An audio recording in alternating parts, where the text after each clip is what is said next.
Hi, this is Todd from the instrument panel. I'm here to give you a quick demo today of the PanHandler, which is our new rack extension. The PanHandler is a gate-controlled panner with a built-in delay. I'm going to drop one on a subtractor here so I can give you a quick demo and walk you through the front panel. So the PanHandler has 5 sections on the front panel. The first one is the note detection section. Then we have pan timing and direction. We have the pan curve, which is this oscilloscope in the middle. Here's our delay, and the last section is our mix section. So what is a gate-controlled panner? Well, a gate-controlled panner is a panner that gets triggered by either sound or a CV signal or a MIDI note signal. Right now, the front panel has this use audio switch on. So when that's on, then the PanHandler decides what to do based on listening to the audio signal or possibly an alternative audio signal. So if I have some sound coming through the subtractor here and I press a key on my keyboard, we're going to see sound in this meter here, and probably we're going to see this trigger light come on. And there it was. So when sound comes in through here, we use these settings to detect a signal and decide that we're going to pan. So we can affect that in 3 different ways. We can set how loud the sound needs to be with the threshold signal. We can set a release, which is a timer that says how long we're going to wait for a new trigger. So, we can say, you know what, we're not going to accept any new, audio as a new trigger.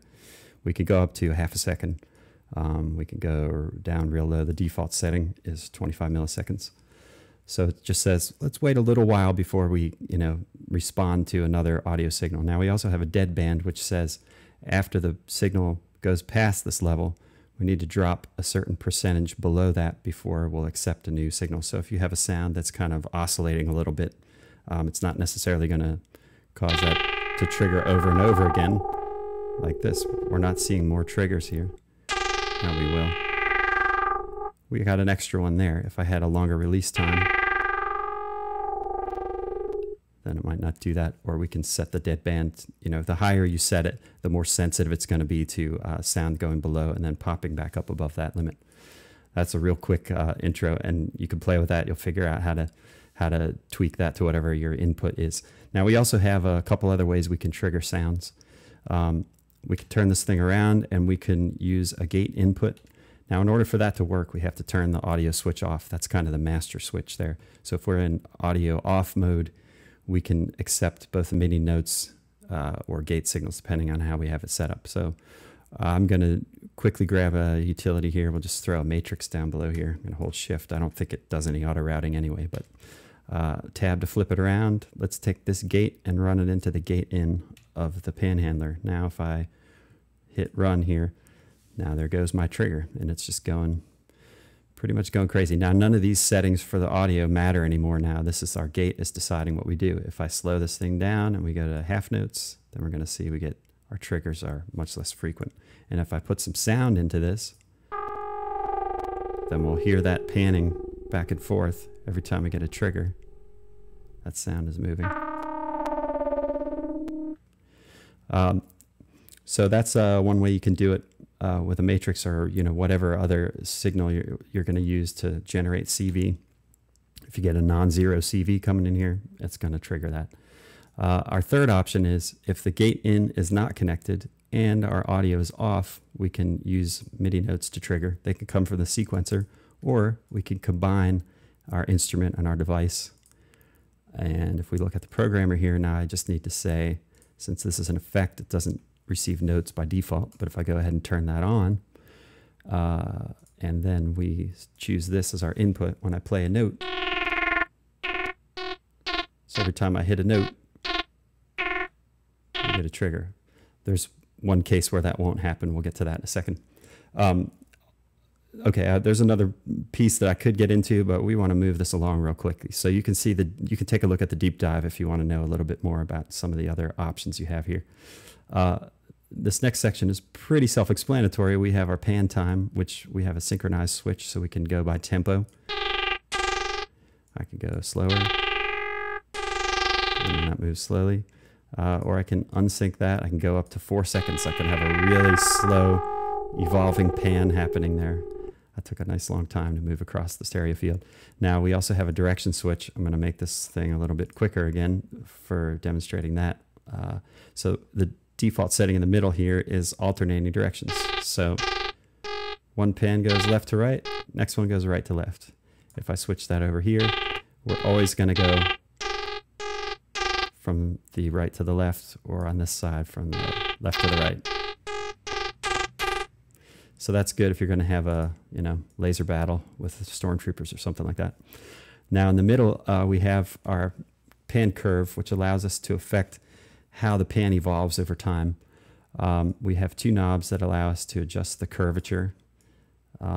We have a slider here that allows us to adjust how exaggerated that curvature is. So if I drop it down low, then these angle settings we have here don't affect the curve very much. If we turn that up, they have a lot more of an impact. So we can get some things like a curve that goes back and forth in the middle. So what this chart is showing us here, the little oscilloscope, is saying as time moves along, this is however long our pan takes, this is the start of it, and it'll move up here, and when it's done, it gets to here. So, and then we see what happens in a left to right pan. That's what our chart shows us. So in this one, time's moving along, and as we're 20% of the way through, we've already moved to the center of the stereo field. We're going to go past that, when we're halfway through our pan, we're going to be right back in the middle. We're going to keep going. So if you have a curve that looks like this, you'll notice here, this has a flat center because we can't go backwards in time. So if you have a curve like this, you'll move along slowly at the beginning, then you'll jump instantaneously over here and move to the end. If we turn that exaggeration down, we can get something like this. Is more of like a simple harmonic motion type curve here, where at the beginning we're not moving that far, and then as we get toward the middle of the time period, it's sweeping pretty quickly across the center, and it slows down as it gets to the end. You can hear, I think that's kind of what we demoed before. If we do it slowly, it sounds like a spinning, like a rotating speaker maybe. If we go the other direction, then we're going to move quickly to the middle and hang out in the middle for a while. Now, I showed you earlier, we can set up what triggers our pan. We have to finish, if I put this re-trigger setting all the way at the top, that says we need to finish our pan completely before we'll accept a new trigger and start another pan. If we lower this, we can trigger pans before the last one is finished. So in this case, I don't have to finish. I only need to get 40% of the way through the time of the pan before I'll allow it to take another one and jump to the other side. We can, if we do this slowly, you can probably get a better idea of what I'm talking about. We'll do really, really easy re-triggering.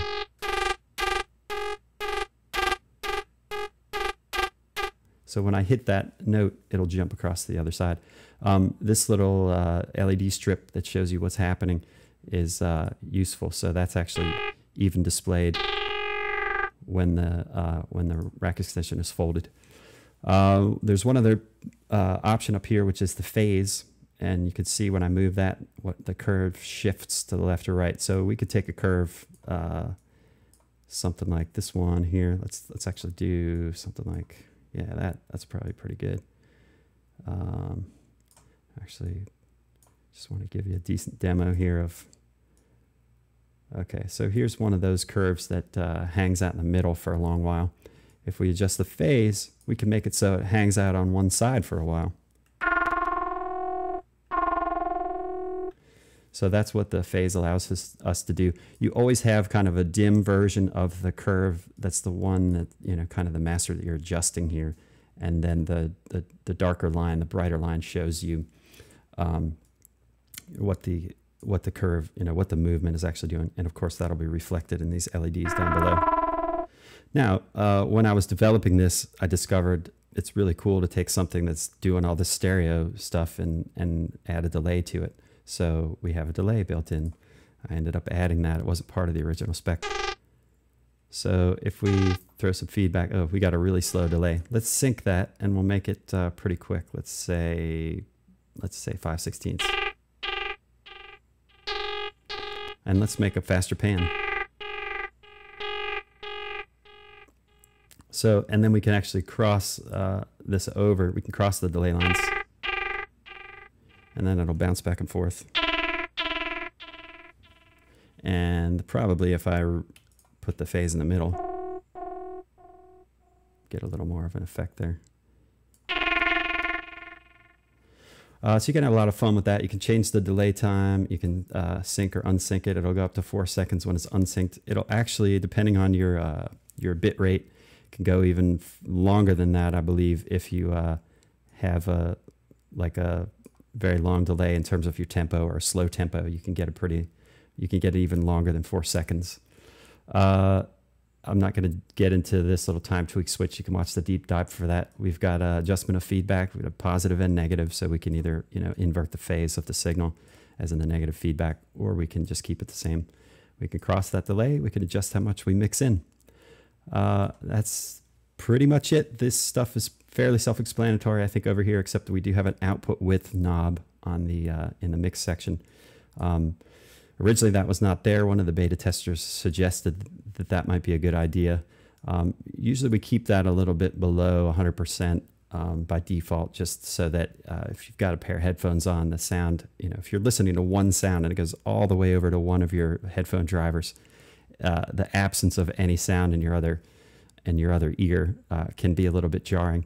Although in a mix, that's not really too big a deal, especially if you have some reverb and things like that. So you might not need to worry about that, but I would say most of the time, the default is 90%. That's probably good. Sometimes you're going to want to stretch it way out, especially if you're going to use it as a non-stereo effect, but more like a moving from A to B kind of sound. We have a dry wet mix. Since this is an effect, usually that's all the way up. But you can ease back the impact of what your effect does by lowering that. And of course, you can always go up to the mixer and adjust width up there. But this is here in case you don't want to have to mess around with your channel strips. And of course, there's a volume control. So I hope you've enjoyed this quick overview of the PanHandler, and I hope you'll check it out. Thanks a lot. This is Todd from the Instrument Panel.